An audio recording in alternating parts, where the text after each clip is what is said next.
इसी part second के सभी स्टूडेंट्स, जैसा कि आपको विदित है, पिछले वीडियो में फर्मी-डिराक सांख्यिकी का वितरण नियम बताया था और उसी वितरण नियम पर आधारित एक उसका अनुप्रयोग है, उसकी एक एप्लीकेशन है जिसको पढ़ने जा रहे हैं कि धातुओं में जो इलेक्ट्रॉन्स होते हैं वो एक गैस की भांति होते हैं।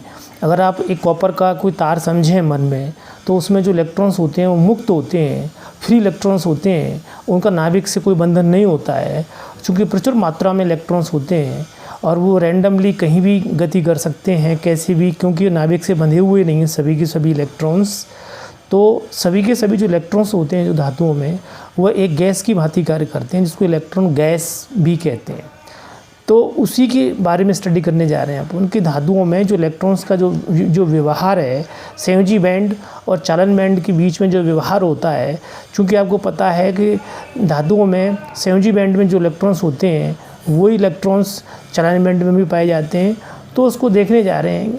तो फर्मी ऊर्जा स्तर जो होता है दोनों के मध्य में होता है, जो आप देख पा रहे हैं यहाँ पर, ये इनका फर्मी ऊर्जा स्तर कहलाएगा, ये वाला। और ये संयोजी बैंड है, ये भरा होता है T बराबर 0 केल्विन पर, और ये T बराबर 0 केल्विन पर खाली होता है, जैसे कि कल भी आपसे चर्चा की थी, बात की थी। तो धातुओं में चालन बैंड में इलेक्ट्रॉन्स लोग मुक्त पाए जाते हैं, जैसे अभी मैं आपसे चर्चा कर रहा हूँ, ये लिखा भी हुआ है। तो इसमें GI को, तो जैसे पिछले में अगर आपको ध्यान होगा, प्लैंक के वितरण नियम, जो बोस-आइंस्टीन का सांख्यिकी वितरण नियम का अनुप्रयोग जो किया था, प्लैंक वितरण नियम, उसी तरीके से फर्मी-डिराक का यह अनुप्रयोग है एकमात्र इलेक्ट्रॉन गैस। तो GI बराबर क्या है, G एप्सिलॉन ये लिखेंगे, क्योंकि सतत होते हैं, इलेक्ट्रॉन्स बहुत ज़्यादा संख्या में होते हैं, ऊर्जा स्तर बहुत पास होते हैं, कक्ष बहुत पास होते हैं, इसलिए GI को अपन सतत रूप में ऐसे लिखा जा सकता है, और NI को अपन DN के तरीके से लिख सकते हैं। तो उसी जो अपना ध्यान है कल वाला आपको जो बताया था, उसमें NI को DN लिख दिया है। यहाँ GI था, GI को G एप्सिलॉन D एप्सिलॉन लिख दिया है, और यहाँ पे E की power epsilon minus epsilon F अपन KT प्लस 1 था। ये अपना वेग वितरण, अपना फर्मी-डिराक का सांख्यिकी वितरण नियम है। ये समीकरण नंबर 1 है। अब अपना मुख्य जो मकसद होता है वो क्या होता है कि G एप्सिलॉन D एप्सिलॉन का मान निकालना, यानी कोष्टिकाओं की संख्या का मान निकालना कि कितने उसमें कितने कोष्टिकाएँ कितनी हैं, उनका मान निकालना। तो उसको पहले अपन अब संवेग समष्टि में लेते हैं। संवेग समष्टि में Px Py Pz वाला स्पेस है ये, और जिसमें एक अपन अल्पांश गोला ले लेते हैं जिसकी मोटाई जो वो है वो dp है, इसकी जो त्रिज्या है वो p है, त्रिज्या rp है। तो आपको जैसे पता है, सबसे पहले फेज स्पेस में पढ़ाया था आपको कि h बराबर क्या होता है, 6 विमाएँ होती हैं, 3 तो dx dy dz होती हैं, 3 dpx dpy dz होती हैं। तो dx dy dz को अगर आप v लिख लें, आयतन लिख लें इसको, और इसको जैसे पिछले टर्म में भी लिखा था प्लैंक वितरण नियम में भी, तो इसको अब ये आयतन है संवेग के पदों में, तो 4 पाई p स्क्वायर इसका क्षेत्रफल हो गया इस गोले का, dp इस गोले की क्या होगी, मोटाई हो गई, तो 4 पाई p स्क्वायर dp लिखा जा सकता है इसको।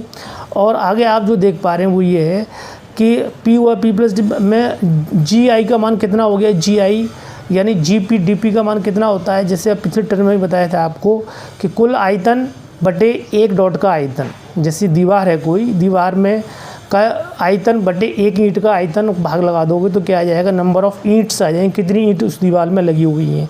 तो H पूरा इसका किसी भी IV कोष्टिका का क्या हो गया आयतन, और HQ क्या होता है, H गुणा X, ये क्या होता है, किसी भी एक डॉट का आयतन होता है। तो H/HQ क्या आ गया उसमें कि कुल कितनी उसमें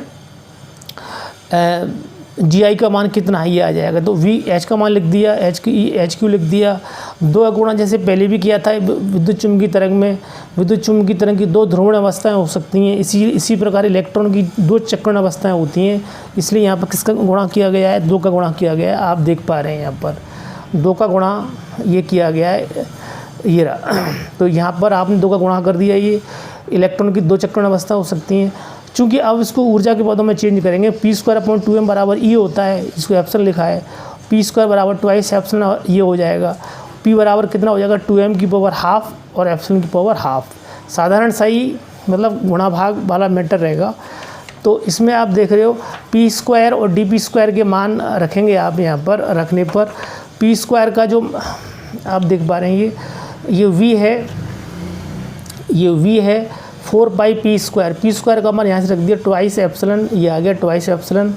इसमें देखो आप नीचे ये एच क्यू है, ये एच क्यू ये रहा यहाँ पर एज इट इज, ये एच क्यू में कोई बदलाव नहीं है एच क्यू। अब जो मान आता है किसका आता है डी पी का मान, आप डी पी का मान यहाँ से देखो ये निकाला हुआ है एप्सिलॉन स्क्वायर बराबर इतना, पी बराबर इतना, ये यहाँ रख दिया। पी का मान 2m, ये पी का मान आवश्यकता होगी तो ये रख देंगे। डी पी का मान निकालेंगे तो इसको देखोगे, इसका अवकलन करोगे तो ये आ जाएगा। ठीक है, ये वाला मान ये रख दिया मैंने यहाँ पर, साधारण सा ही गुणा भाग है। 8 पाई ये 2m की पावर 3/2 अलग कर लो, ये पावर हाफ, ये हाफ 3/2 अलग हो गया, एच क्यू हो गया। एप्सिलॉन की पावर को अगर आप ऊपर एक पड़ी हुई है यहाँ से लेके जाओगे तो 1 माइनस हाफ हो गया, 2 हो गया, ये एप्सिलॉन पावर हाफ बच गया ऊपर, और 2 इसके साथ में ये जो 2 है इस 2 से ऊपर ले जाओगे तो 2m क्यू ले लिया, m को तो क्यू कर दिया और इसको ऊपर लिख दो। ये और इस समीकरण एक जैसे ही होगा, कोई अंतर नहीं आया इसमें। 8 पाई v 2m की पावर इस पदों में लिख दिया, ये समीकरण नंबर 2 हो गया। अब अपन ये क्या निकाल रहे हैं कि प्रति एकांक आयतन, जैसे dn तो ये आ गया, 1/v कर रहे हैं, प्रति एकांक आयतन प्रति एकांक ऊर्जा परास में इलेक्ट्रॉन संख्या कितनी होगी, तो dn अपॉन डी एप्सिलॉन ऊर्जा परास हो गई, 1/v प्रति एकांक आयतन हो गया ये। तो आयतन का भाग लगा दो तो v कॉमन आ गया, 8 पाई बच गया, यहाँ से देख रहे हो v हट गया, ये हटा दिया, ये रहा 2m, ये एज इट इज़ है, H Q as it is है, ये डी एप्सिलॉन का भाग लग गया तो कट गया। ये समीकरण नंबर क्या हो गया 3। फर्मी इलेक्ट्रॉन्स के लिए ऊर्जा वितरण का फर्मी ड्रैग संबंध कहलाता है। कौन सा समीकरण नंबर 3, जो कि एग्जामिनेशन में पूछा जाता है कि फर्मी इलेक्ट्रॉन्स के लिए ऊर्जा वितरण का फर्मी ड्रैग संबंध ज्ञात कीजिए। तो आप समीकरण नंबर 3 अगर आप देखोगे तो आपने किया क्या है, अगर आप देखोगे नट सेल में तो आपने सिर्फ यहाँ से इस समीकरण को उठाया है, इसमें एच यानी जी एप्सिलॉन डी एप्सिलॉन का मान निकालने के लिए आपने क्या किया है, जी का मान ये होता है, ये फिक्स याद कर लो आप, जी पी टी पी बराबर क्या होता है, बड़ी एच बटे एच क्यू। ठीक है, एच क्यू कहाँ से आया है, एच क्यू हाइजेनबर्ग के सिद्धांत से आया है। Delta x delta P x बराबर एच होता है, तो 3 बार आएगा, डेल्टा एक्स डेल्टा वाई का भी आएगा, डेल्टा जेड के लिए भी आएगा, यानी यहाँ से निकालोगे तो ये इसका जोड़ा बनाओगे तो एच बन गया, इसका जोड़ा एच इसका जोड़ा एच बन गया। तो क्या होता है कि एक डॉट का जो आयतन होता है वो एच क्यू होता है। तो इस तरीके से वो चीज़ें खैर उनको छोड़ते हुए ये संबंध आपके सामने ये आ गया। इसके बाद इसमें अब अपन ये निकालने जा रहे हैं कि जो जिनकी ऊर्जा एप्सिलॉन एफ के बराबर है या एप्सिलॉन से कम है वाले इलेक्ट्रॉन्स की संख्या कितनी है।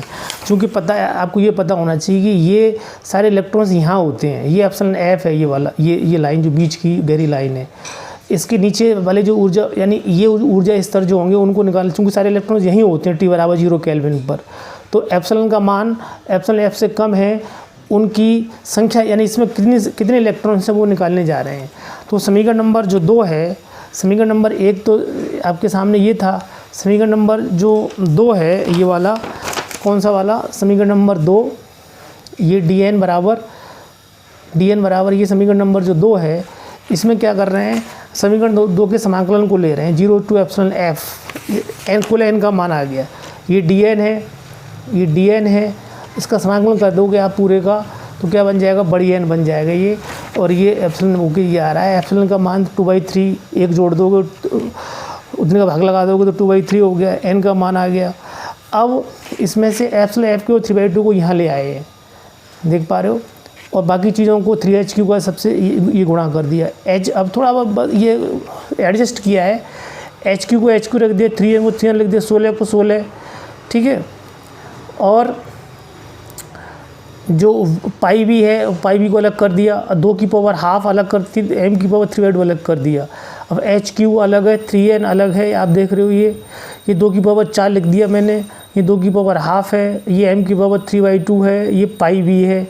HQ को तो HQ रखा, 2 की पावर कितनी हो गई, ये 9/2, 4 प्लस हाफ, m की पावर 3/2, 3N की जगह 3N, पाई भी की जगह पाई भी। क्लियर। अब आप जो देख पा रहे हो यहाँ पर वो क्या है कि h की पावर आप देख पा रहे हो यहाँ पर h की पावर कितना हो गया, ये h की पावर 3, यहाँ देखो एप्सिलॉन 3/2 को यहाँ से हटा दिया तो 2/3 का यहाँ गुणा कर दिया, यहाँ गुणा कर दिया, यहाँ गुणा कर दिया, यहाँ गुणा कर दिया, सब जगह 2/3 गुणा हो जाएगा क्योंकि यहाँ से 3/2 वाला सिस्टम हटा दिया। ठीक है। अब ये क्या बन गया, h², ये क्या बन गया, देखो ये काटो 2 से 2, ये 8 बन गया, 2 से 2 कट गया, 3 तिया 9, 2 चौके 2 दूनी 4 दूनी 8, ये m बन गया 8m, ये 3n बटे पाई v 3/2। अगर n बटे v ज्ञात हो, अगर आपको ये ज्ञात है कि इस धातु के एकांक आयतन में इतने इलेक्ट्रॉन्स हैं, n बटे v दे रखा है सवाल में आपको, तो आप फर्मी ऊर्जा का मान ज्ञात कर सकते हैं। इस पर एक न्यूमेरिकल भी आता है, सभी को ध्यान रहे, इस पर एक न्यूमेरिकल भी अच्छा खासा आता है। आपको दे रखा है कॉपर के एकांक आयतन में, यानी इलेक्ट्रॉन का जो डेंसिटी है वो दे रखी है, n बटे v का मान इतना है, तो उसकी फर्मी ऊर्जा स्तर ज्ञात करो। ये बहुत जाना पहचाना सवाल है इसका, तो आपको ये सूत्र याद रखना है। यहाँ पे n बटे v रखना है, 3/π 3/2 इसमें रखोगे h का मान ये, तो आपके फर्मी ऊर्जा स्तर का मान आ सकता है। आप मैं समझता हूँ आप इसको बहुत जल्दी से, और पिछले जो कराया हुआ है उसके पैटर्न को ध्यान रखते हुए बहुत जल्दी से कर लोगे। जैसे बोस्टाइन आइंस्टीन का कराया, लाइन्स वही हैं, थोड़ा सा अंतर है भूमिका में, तो आप इसको अच्छी तरह तैयार कर लें। Thank you very much.